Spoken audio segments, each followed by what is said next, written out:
enjoyable way to begin your morning, but we'll try to make it as interesting as possible. What we're going to talk about today, as Steve mentioned, is just that some of the changes. We'll cover a real big picture of what the programs used to be and what we've changed them to. And then the computation is a bit different, so we have some graphical representations that we'll run through and just show you how it affects different types of companies and where they are in their location, in their stages of growth. I'd like to start off by saying that what we've done with JCTC and JRTC is we're very proud of it. We put a lot of work into it. It's somewhat of an evolving process, but I think it's much more flexible for business, and it'll make administration of the program on our end much easier. It's just this transition period as we move into it will be a bit challenging, but I think it would be definitely a positive benefit to businesses of Ohio and make it more competitive as it relates to other states. So we can start off with changes in the job creation tax credit. As most of you know, the current JCT is a refundable tax credit based on the withholding of net new full-time employees, and it's based on specific job numbers. New employees defined as 35 hours per week or more, and the focus is on full-time employees. But this often leads to somewhat cumbersome reporting procedures. As we get annual reports in, companies are required to specifically list each individual employee.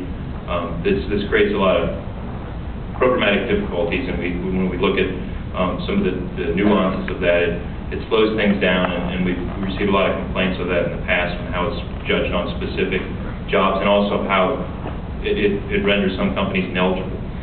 The new system is based more on again, it's a refundable tax credit based on the growth of full-time equivalent employees and payroll. And when we look at full-time equivalents, we look at what one worker would work 40 hours a week for the whole year, so 2080. So it's but we take a combination or an aggregate amount of all the employees.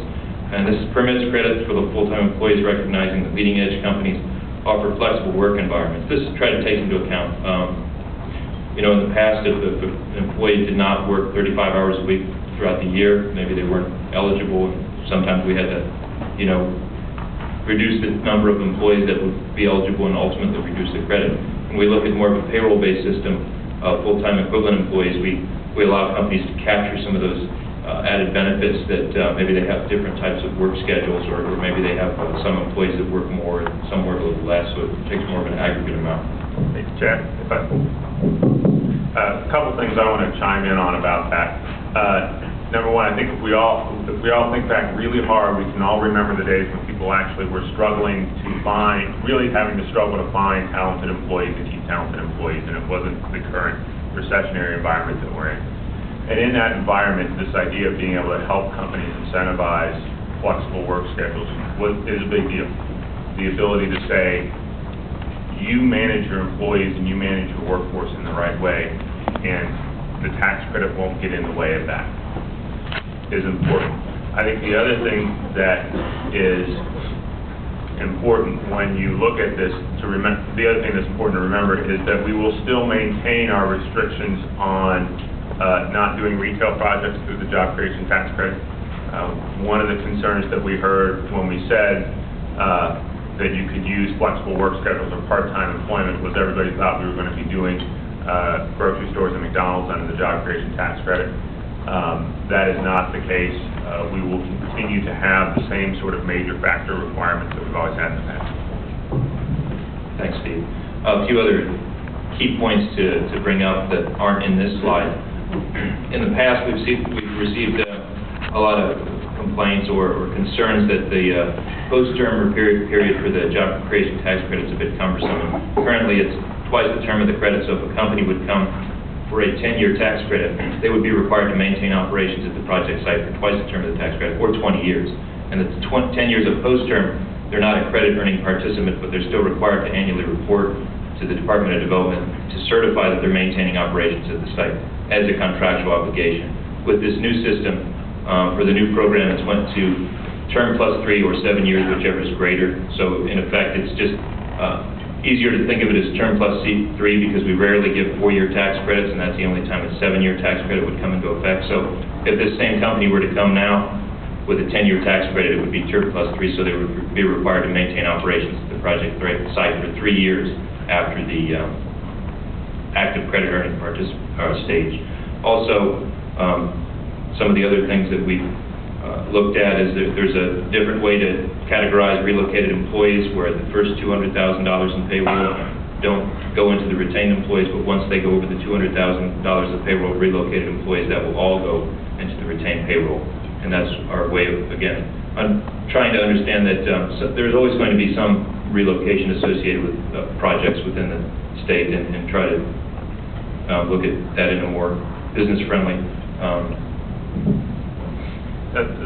To follow up on Chad's point there, really what we tried to get to on relocation is two things. One is to a de minimis. We all understand that occasionally companies are going to relocate a person or two. Okay, that's going to happen. As the law stands right now, I can still say right now, it's not next Monday. As the law stands right now, if a company were to relocate one employee and they were forget to come to the Department of Development for a waiver, we would be well within the statute to say you can no longer claim any credit. If they were to do one in-state relocation, if they want to take somebody, a good example would be, let's take, I don't think we have a job creation tax credit with Target, but let's assume we do with Target.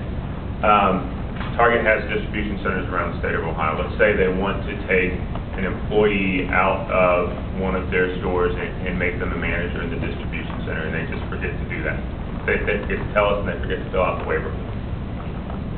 They, in theory, have blown their entire job creation tax credit going forward. That's not exactly operating in the way that recognizing how businesses have to operate. The other thing we've done on the relocations is move to a system that is much more focused on early notification. The new statute no longer includes a waiver process for in-state relocation. What it does is it requires that the company provide notice to the potentially negatively impacted community. How this is going to happen in practice is that the Department of Development will not issue a commitment letter or take a company to an approval board if there's going to be a relocation until we have confirmation that the company has contacted the negatively impacted community.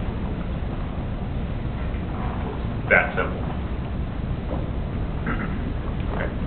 Thanks, Steve. I told you guys I would draw this out as long as I could. One of the other important changes we've made is the elimination of local financial support to the project.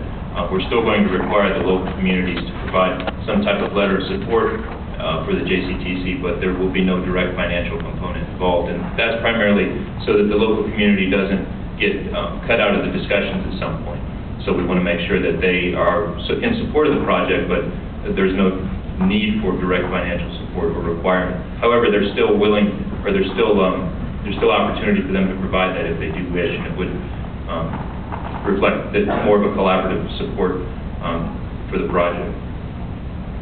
For the job retention tax credit, again, this is a non-refundable tax credit, and previously we had fairly high thresholds